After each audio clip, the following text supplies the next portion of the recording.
এটা কত বিক্রি করছেন? তেল কত বিক্রি করেছেন? বলো বলো।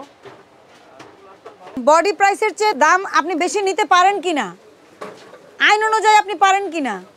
গায়ে 852 টাকা লেখা আছে, আপনার কত আপনি বেচতে পারবেন সর্বোচ্চ? এটার গায়ে লেখা আছে 852 টাকা, আপনি কত বিক্রি করতে পারবেন আইন অনুযায়ী? 852ই পারবেন, এর বেশি 1 টাকাও পারবেন না। বুঝতে পারছেন? আপনি তেল নিয়েছেন কিন্তু আপনার এই দোকান থেকে বেশি দামে বিক্রি হয়েছে, বেশি দামে তো বিক্রি করতে পারবেন না। আপনি 2টা নেন বা 200 নেন, বিষয়টা তো এরকম না। প্লিজ 550, কিন্তু আপনি তো এখানে 870 টাকা রেখেছেন। হ্যাঁ, উনি রেখেছে। কার কাছে? এর কাছে। আপনার কাছে রাখছি। কবে আজকে? ও আমাদেরই লোক, ওকে আমি বাজারে পাঠাইছি তেল কেনার জন্য। সকালে রাখছি 870 টাকা রাখছি। 20 টাকা বেশি রাখছি। 20 টাকা বেশি। কেন? আচ্ছা স্যার, এখন 20 টাকা বেশি রাখার জন্য 50,000 টাকা ফাইন হতে পারে। আপনার এখানে মূল্য তালিকা নাই, আরো 50,000 হতে পারে। আপনার নাম কি?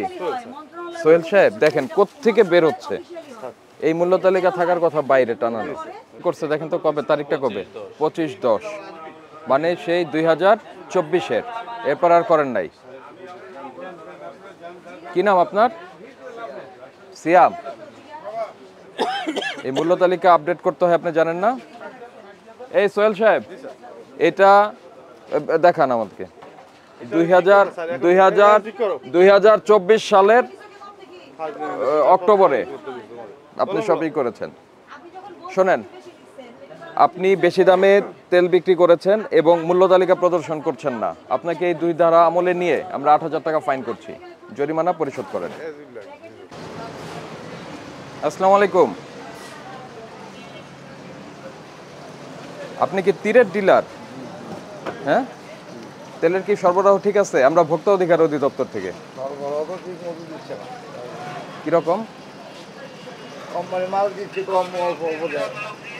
এই জন্য কি আপনারা আবার এই মালের সঙ্গে অন্য কিছু বিক্রি করতেছেন জোর করে? তৈরি কিছু তো না, মানে কি কিনে আর কি তীরের আইটেমই জোর করে দিচ্ছেন? না, জোরের কি আছে? জোর তো কিছু তো আমাদের তো আমরা তো এখানে অভিযানে আসছি। আমাদের কোম্পানি তো আইটিম আছে, তাই না? আইটিম অনুযায়ী আমাদের সেল তো করতে হবে। না, আপনি তো তাহলে তেল নিতে হইলে আমার এটা নিতে হবে, এই কথা বলার সুযোগ নাই তো। না এটা না, মানে ওইটা দিতে হচ্ছে। এটা তো ব্ল্যাকমেইলিং হয়ে যাচ্ছে। না, যে তেলের চাহিদা আছে, আমার তেল নিতে হলে চাল নিতে হবে, এটা তো ব্ল্যাকমেইলিং। আমরা তো সব আইটিমে মাল দিই, আমরা তো আইটেম একটা না। আপনি এটা করছেন তাহলে বাজারে? বাজারে আমরা যে অভিযোগ পেলাম, তাহলে এটা সত্যি? না, বলেন। আমরা তো আইটেম অনুযায়ী মাল দিচ্ছি, আমরা তো একই কথা। আমরা তো অন্য কোম্পানি মাল দিই না। আপনারা অন্য কোম্পানির মাল দেওয়ার কথা আমি বলিনি। আপনার 1 মিনিট, আমাকে এখান থেকে বলা হলো এই বাজার থেকে যে এই তীরের তেল নিতে হলে সঙ্গে চালও নিতে হবে। বিষয়টা কি ঠিক? না, এটা ঠিক না। এটা তো আমরা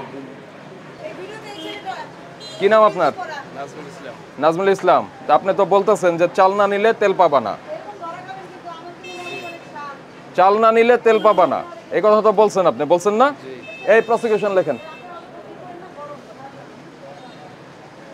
কোম্পানির সঙ্গে কি করবেন না করবেন সেটা আপনার বিষয়, কিন্তু কাউকে জোরপূর্বক অন্য কোনো আইটেম বিক্রি করার কোনো সুযোগ নাই, কোনো সুযোগ নাই। প্লিজ এইদিকে যাওয়া যাবে না।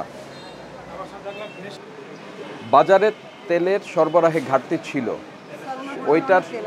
ওইটার সুযোগ নিয়ে আপনি আপনার ক্রেতাদের আপনি চাল কিনতে বাধ্য করছেন, যেটার প্রভাব পড়ছে বাজারে। এই অন্য যে ভোক্তারা আছে তাদেরকে ওই দোকানদাররা এই চাল কিনতে বাধ্য করছে এবং বেশি দামে তেল বিক্রি করতেছে, বডি প্রাইসের চেয়ে বেশি দামে বিক্রি করছে। এমন তো না যে এই চাল এই তেলের ক্রাইসিস হওয়ার আগে দেয়নি, এটা তো সবসময় কোম্পানি দিয়েছে। তাহলে এই কারসাজিটা আপনি করছেন আপনার সেল বাড়ানোর জন্য, এটা করা যাবে না। আপনাকে আমরা প্রাথমিকভাবে আজকে সতর্কতামূলক 20,000 টাকা ফাইন করছি। পরবর্তীতে যদি এই বাজার থেকে, এই বাজারে আমরা কিন্তু লোক লাগিয়ে রেখেছি, যদি এমন কোনো ইনফরমেশন আমাদের কাছে আসে, সেক্ষেত্রে আপনার এই দোকান বন্ধ সহ আমরা অন্যান্য আইনানুগ ব্যবস্থা নিতে বাধ্য হব।